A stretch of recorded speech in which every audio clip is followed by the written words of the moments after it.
સુરત શહેરમાં વધુ એકવાર ઘીના નમૂના ફેલ આવ્યા. સ્વાસ્થ્ય માટે ફેટ ઘીના નમૂના ફેલ આવ્યા. વરાછાના ગોપાલ ટ્રેડર્સમાં પ્યોર ઘીમાં વેજીટેબલ ફેટ મળી આવ્યું, તો ભટારના શ્રીજી પાર્લરમાં ટ્રાન્સફેટ વધુ મળી આવ્યું. સીમાડાની ગુરુકૃપા ડેરીના માવામાં પણ ફેટ ઓછા મળી આવ્યા. ફૂડ વિભાગે લીધેલા નમૂનામાં રિપોર્ટ આવ્યા.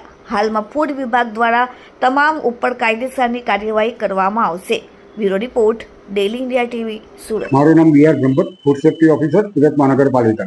સર, કઈ સેમ્પલો ફેલ આવે છે? કઈ પ્રકારના સેમ્પલો ક્યારે લેવામાં આવે? Deputy commissioner health and hospital સાહેબ અને આરોગ્ય અધિકારી સાહેબની સીધી સૂચના અને માર્ગદર્શન હેઠળ સુરત મહાનગરપાલિકાના ફૂડ વિભાગ દ્વારા રોજબરોજ અલગ અલગ સંસ્થાઓમાંથી ખાદ્ય પદાર્થોનું વેચાણ ઉત્પાદન કરતી અલગ અલગ સંસ્થામાંથી રોજગાર નમૂના લેવાની કાર્યવાહી ચાલુ હોય છે. તે પૈકી 3 નમૂના અંશેપ અથવા સબસ્ટાન્ડર્ડ જાહેર થયેલ છે. કઈ પ્રકારની કાર્યવાહી રહેશે? તેમની વિરુદ્ધ ફૂડ સેફ્ટી એન્ડ સ્ટાન્ડર્ડ એક્ટમાં જે જોગવાઈઓ છે તે જોગવાઈઓનું પાલન કરી કડકમાં કડક કાર્યવાહી કરવામાં આવશે. આ સેમ્પલો શેના?